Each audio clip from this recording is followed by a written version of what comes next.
हे what's up guys, welcome back once again. दोस्तों, ये कहानी एक ऐसी औरत की है जो आपकी और हमारी तरह एक आम इंसान है, लेकिन धीरे धीरे समय के साथ उसके अंदर कुछ ऐसे बदलाव आने शुरू हो जाते हैं जिसके कारण वो अपना और इस दुनिया का भविष्य देख लेती है। पर कैसे? कहानी शुरू होती है और यहाँ हम कुछ अजीब से दृश्य को देखते हैं, जैसे कि कोई औरत अपने बच्चे को लेकर गोल्फ कोर्स में भाग रही हो। दूसरी ओर क्लोवी शादी की ड्रेस में घबरा कर भाग रही है, लेकिन कुछ देर बाद उसके हाथों से बिजलियां निकलना शुरू हो जाती है। तभी अचानक ऊपर आसमान में हम पृथ्वी जैसा हूबहू एक और प्लैनेट देखते हैं जो कि बस अब हमारी पृथ्वी से टकराने वाला है। पर यह सब क्लोवी को पहले से ही पता चल चुका है, इसलिए वो इस तरह से भाग रही है। लेकिन आखिर ये सब क्यों हो रहा है और कैसे हो रहा है, इसके लिए हम चलते हैं 1 महीने पहले, जहाँ हम क्लोवी और इसके हस्बैंड जॉन को देखते हैं। इनकी अभी अभी शादी हुई है, लेकिन ये अपने रिसेप्शन पर नहीं जा पा रहे क्योंकि इनकी कार एक गड्ढे में फंस गई है। वेल, जैसे तैसे करके ये शाम तक एक पैलेस में पहुंचते हैं जो असल में क्लोवी की बहन नारा और उसके हस्बैंड विल का था। वो दोनों उनके देर से आने की वजह से काफी नाराज होते हैं क्योंकि सारे गेस्ट उनका अब सुबह से इंतजार कर रहे थे।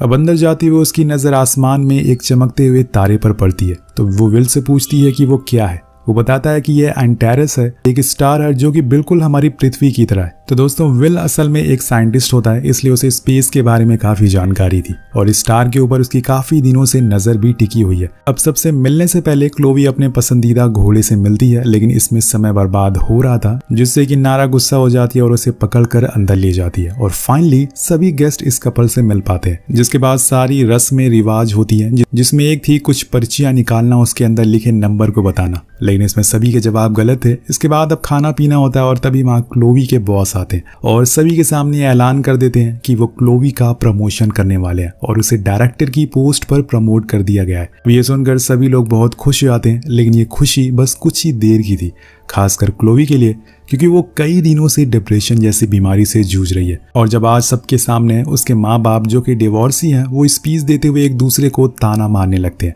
और ये सारी चीजें देखकर क्लोवी की तबीयत और खराब हो जाती है। उसे समझ नहीं आ रहा था कि वो क्या करे, कहाँ जाए, यहाँ तक कि वो ये बात किसी को बता भी नहीं सकती क्योंकि उसकी कोई बात समझ नहीं पा रहा। लेकिन तभी नारा की नजर उस पर पड़ती है और वो समझ जाती है कि उसकी बहन परेशानी में है, इसलिए वो उसे लेकर रूम में आती है और कहती है कि मुझे पता है कि तुम्हारी तबीयत ठीक नहीं है, तुम्हें हमारे मॉम डैड की बातें सही नहीं लग रही है, इसलिए मैं तुम्हें लेकर यहाँ पर आई हूँ ताकि तुम वहाँ कोई बवाल ना मचा दो, क्योंकि यहाँ पे किसी को पता नहीं है कि तुम्हें डिप्रेशन जैसी बीमारी है। लेकिन क्लोवी सबको इग्नोर करके घर से बाहर चली जाती है और जाकर खड़ी हो जाती है। वो आसमान की तरफ देखती जा रही थी और फिर वापस पार्टी में आ जाती है और खुश दिखने की कोशिश करने लगती है, लेकिन यहाँ हम साफ साफ देख सकते हैं कि वो अंदर से टूटी हुई है। वो बस ये सब जानबूझकर करने की कोशिश कर रही है और यही कारण है कि वो इस पार्टी से बाहर निकलने की वजह ढूंढना शुरू कर देती है। और फिर उसकी नजर नारा के बेटे लियो पर पड़ती है, जिसे अब नींद आ रही थी, इसलिए वो उसे अपने रूम में ले जाती है और उसे सुला देती है और इस बहाने खुद भी सो जाती है। कुछ इस तरह से उसे थोड़ा आराम मिल जाता है। लेकिन जब पार्टी में ढूंढने के बाद भी नारा को क्लोवी कहीं दिखाई नहीं देती, वो परेशान होकर उसे ढूंढना शुरू करती है और अंत में जाकर उसे अपने बेटे के साथ पाती है।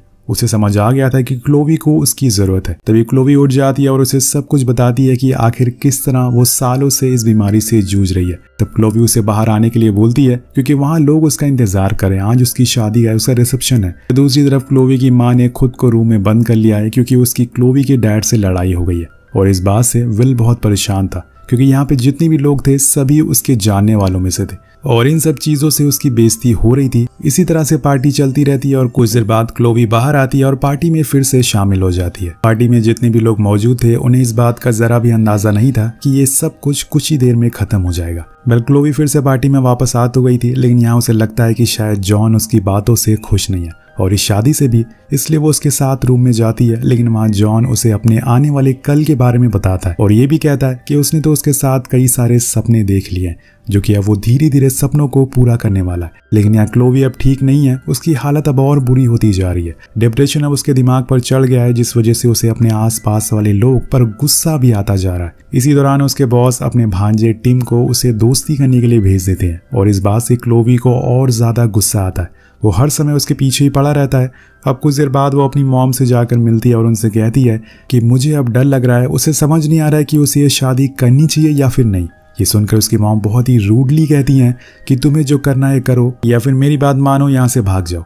लेकिन वो जॉन को धोखा नहीं दे सकती, इसलिए वो ऐसा तो नहीं कर पाएगी। वो अब उसके साथ दोबारा से पार्टी में आ जाती है और खुश रहने की कोशिश करती है। सभी लोग सारे रिचुअल करते हैं और आखिर वो समय आ जाता है जब दोनों को साथ रहना है। लेकिन वहाँ क्लोवी उससे कहती है कि उसे थोड़ी देर बाहर जाना है। उसका ऐसा बिहेवियर देखकर वो हैरान था कि आखिर उसे क्या हो गया और ऐसे समय पर उसे बाहर क्यों जाना है। पर क्लोवी वहां से भागते हुए उसी गोल्फ कोर्स में चली जाती है जिसमें हमने कहानी की शुरुआत में देखा था। तभी वहां पर टिम आता है और वो उसके साथ फिजिकल हो जाती है। मतलब उसकी दिमागी हालत अब इतनी खराब हो चुकी है कि वो शादी किसी और से कर रही है और फिजिकल किसी और से हो रही है। इस समय पर वो क्या कर रही है, कहाँ जा रही है, उसे खुद को समझ नहीं आ रहा। अब यहाँ से वो सीधा अपने बॉस के पास जाती है और कहती है कि वो उसकी कंपनी में काम नहीं करना चाहती क्योंकि उसे और उनकी जॉब दोनों ही बहुत बुरे लगते हैं। और ऐसा उसने सबके सामने कहा था। इसके बाद वो एक और चीज़ करती है, उसने अपनी शादी भी तोड़ दी थी, जिससे कि जॉन को बहुत ही ज़्यादा बुरा लगता है। लेकिन वो कुछ नहीं कहता और चुपचाप अपने पेरेंट्स को लेकर वहाँ से चला जाता है। अब यहाँ क्लोवी पहले से ही डिप्रेस थी, लेकिन उसके बाद ये सब चीज़ें होना उसके लिए और बड़ी मुसीबत बन गई थी। लेकिन मुसीबत यहाँ ख़त्म नहीं होती। उसे जिसकी सबसे ज़्यादा ज़रूरत थी, उसके मॉम डैड, वो भी उसे छोड़कर चले जाते। यहाँ तक कि उसके डैड ने जो उसके लिए लेटर लिखा था उसमें उन्होंने अपनी स्टेप डॉटर का नाम लिखा हुआ था, ना कि उसका, जो कि उनकी रियल डॉटर है। यहाँ क्लोवी की हालत मानो मरने जैसी हो गई थी क्योंकि अब वो डिप्रेशन के टॉप लेवल पर थी। और दोस्तों, ये एक ऐसी बीमारी है जो कि आप खुद ही ठीक कर सकते हैं, क्योंकि ऐसे समय में आपको कही हुई बातें दूसरों को मजाक भी लग सकती है। और आजकल की सोसाइटी में ऐसा ही होता है। डिप्रेशन बस एक अर्बन डिसीज बन के रह गई है, यानी कि अमीरों की बीमारियां या फिर शहर वाले लोगों की कहानी। कहानी आगे बढ़ती है। उस रात नारा अपनी बहन का ख्याल रखती है और सुबह होते ही उसे हॉर्स राइडिंग पर ले जाती है, जिससे कि वो थोड़ा अच्छा फील कर सके। पर बीच में क्लोवी का घोड़ा रुक जाता है। तब उसकी नज़र आसमान पर पड़ती है और वो देखती है कि जिस स्टार के बारे में विल ने उसे बताया था वो अब गायब हो चुका है। अब यहाँ से शुरू हो जाती है कहानी का दूसरा पार्ट, जिसका अधिकतर हिस्सा क्लोवी के सबसे बड़े सपोर्टर नारा के ऊपर है कि अगर वो नहीं होती तो शायद आज वो जिंदा ही नहीं रहती। एक वही है जिसने उसकी बीमारी को समझा, लेकिन अब यहाँ नारा के साथ भी कुछ ऐसी चीजें होने वाली है जो उसने सोचा नहीं होगा। उसका हस्बैंड विल उसे बताता है कि एक मेलनकोलिया नाम का प्लैनेट हमारी पृथ्वी की ओर बहुत तेजी से बढ़ रहा है, जिसकी वजह से वो एंटेरिस तारा भी गायब हो चुका है। अब ये बात सुन के नारा बहुत डर जाती है। उसे इस बात का डर था कि कहीं ये मेलनकोलिया पृथ्वी से ना टकराया जाए, जिससे कि हमारी दुनिया तबाह ना हो जाएगी। अब कुछ दिनों बाद क्लोवी वापस से अपनी बहन के घर आ जाती है, लेकिन अब वो पहली जैसी नहीं रही। उसकी हालत बद से बदतर हो चुकी है। वो ना तो कुछ खा रही है और ना ही पी रही है। वो दिन भर सोती रहती है और ये सिम्टम है डिप्रेशन के, जो कि अब उसके लिए एक मुसीबत बन चुका है। कभी कभी तो वो बेवजह ही रोना शुरू कर देती है। उसके डिप्रेशन ने उसकी ज़िंदगी बर्बाद कर दी है।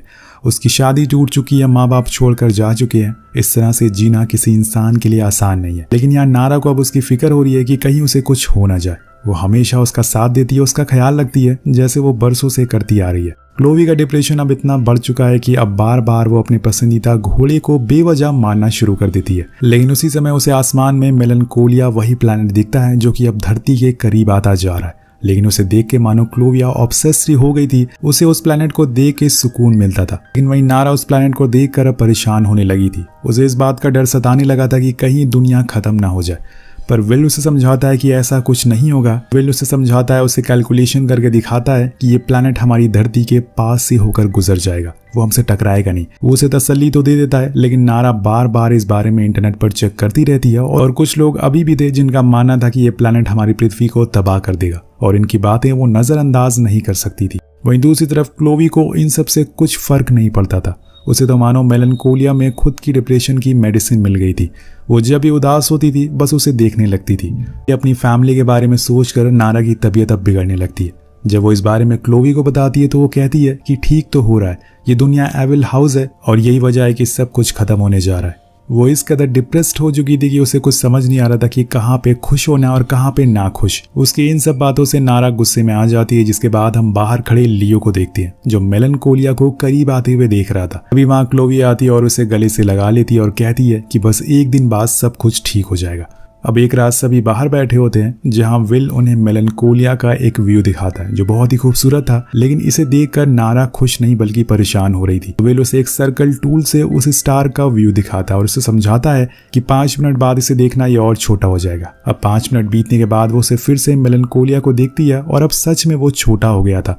मतलब कि वो पृथ्वी से दूर जाता जा रहा था। और ये देखकर उसकी खुशियां वापस लौट आती है और उसे चैन की सांस आती है।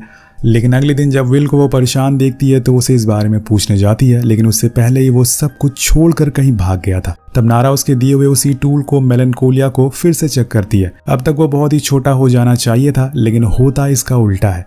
मेलनकोलिया दूर नहीं बल्कि धरती के धीरे धीरे करीब आ रहा था और थोड़ी ही देर में वो हमारी धरती से टकराने वाला था। और यही देखकर विल डर गया था, इसलिए सब कुछ छोड़कर भाग गया। लेकिन यहाँ सबसे पहले तो उसे विली को ढूंढना है। पल में जाती है जहाँ वो देखती है कि विल ने खुदकुशी कर लिया, मतलब अब बचने का कोई रास्ता नहीं है। वो इस चीज़ को बर्दाश्त नहीं कर पाया। उसने जो सब वादे किए थे वो सारे झूठे थे। यहाँ पर नारा सबसे पहले उसकी बॉडी को छुपा देती है और उसे घोड़े से बाहर भेज देती है ताकि सभी को लगे कि वो घुड़सवारी करने के लिए गया है, जिससे कि उसका बेटा ना डरे। कुछ देर तक तो सब कुछ सही रहता है, लेकिन आखिर कब तक कोई इंसान अपने डर को छुपा सकता है। और एक समय पर वो सामने आ ही जाता है और यहाँ नारा का डर उस पर हावी होता जा रहा था। अब वो अपने बेटे को लेकर भागना शुरू करती है, लेकिन वो भाग कर जाएगी कहाँ? अब पृथ्वी पर कोई भी जगह सेफ नहीं है। और क्लोवी उसे रोकती है और कहती है कि इससे कोई फायदा नहीं है, तुम रहोगी तो पृथ्वी पर ही, इसे बाहर तो नहीं जा सकती। लेकिन वो कुछ नहीं सुनती और गाड़ी लेकर निकल जाती है। पर बीच में उसकी गाड़ी खराब हो जाती है और उसी समय मौसम भी बिगड़ जाता है। आसमान से पानी की जगह अब सूखे ओले गिरना शुरू हो जाते हैं, जो कि इस बात का संकेत है कि अंत अब करीब है। ये देखकर नारा वहीं बैठकर रोने लगती है और अपने बेटे को उठाकर वापस घर की तरफ भागती है। यहाँ क्लोवी उसे समझाती है कि तुम जितना भी इसे भागोगी ये उतना तुम्हारा पीछा नहीं छोड़ेगा, इसलिए बेहतर है कि हम सब साथ रहें जब तक सब कुछ खत्म नहीं होता। लेकिन नारा किसी की नहीं सुनती और बाहर हम लियो को देखते हैं जो विल के घोड़े को देखता है। लेकिन वहाँ कहीं भी उसके डैड उसे नजर नहीं आ रहे थे, जिससे वो समझ जाता है कि उन्हें कुछ तो हो गया है। यहाँ वो ये भी समझ गया था कि अब वो लोग खत्म होने वाले, और उसके डैड ने ये भी बताया था कि जब इस दुनिया का अंत होगा तो सब लोग एक साथ मरेंगे, कोई भी जिंदा नहीं बचेगा। तो क्लोवी कहती है कि तुम्हारे डैड ने मुझे एक मैजिकल टेंट के बारे में बताया है जिसके अंदर हम बैठ कर बच सकते हैं। वो उसे ऐसा कहकर झूठा दिलासा दे रही थी, पर वो बच्चा था इसलिए उसने उसकी बातों पर यकीन कर लिया। उस समय के बाद हम तीनों को साथ में उसी मैजिकल टेंट में देखते हैं। नारा खुद के आंसू को रोक नहीं पा रही थी, लेकिन वहीं लियो को यकीन था कि वो बच जाएगा। क्लोवी बिल्कुल शांत थी, ऐसा लग रहा था कि उसे खुशी मिल रही है उस दुनिया को खत्म होते हुए देख। अब कुछ ही देर बाद मेलनकोलिया धरती से टकराता है और हमारी धरती के टुकड़े हो जाते हैं, जिससे कि सभी लोग मारे जाते हैं और यहीं पर कहानी खत्म हो जाती है। बेसिकली दोस्तों, ये कहानी हमें डिप्रेशन से जूझ रहे लोगों के बारे में बताती है कि आखिर कैसे वो हर दिन परेशानी, लाचारी और कमजोरी महसूस करते हैं, लेकिन आसपास कोई उनकी बातें समझ नहीं पाता। क्लोविया पिछले 1 साल से वैसा ही महसूस कर रही थी जैसे दुनिया खत्म होने की खबर सुनकर उसकी बहन ने महसूस किया। इस बात को ऐसे समझते हैं, मान लीजिए 24 घंटे बाद पृथ्वी खत्म हो जाएगी। इन 24 घंटों में आप क्या सोचेंगे? आपके दिमाग में अलग अलग तस्वीरें आएंगी कि कैसे हमारा अंत होगा, हमारे चाहने वाले हमारे सामने मरेंगे। आप पूरा दिन मरने के बारे में सोचेंगे और वो 24 घंटे हमारे लिए 24 साल के बराबर हो जाएंगे। तो हर वो आदमी जो डिप्रेशन से जूझ रहा है उसके दिमाग में यही सब चलता है। इसलिए अगली बार अगर आपको कोई डिप्रेस आदमी दिखे तो उसके पास बैठकर उसकी मदद जरूर करिएगा। मेरा सवाल आपसे है, अगर इस दुनिया को खत्म होने के लिए 24 घंटे बचे हों तो आप पहला काम क्या करेंगे? नीचे कमेंट करके जरूर बताएगा। मिलते हैं आपसे अगली वीडियो में। Thank you so much watching. Peace out.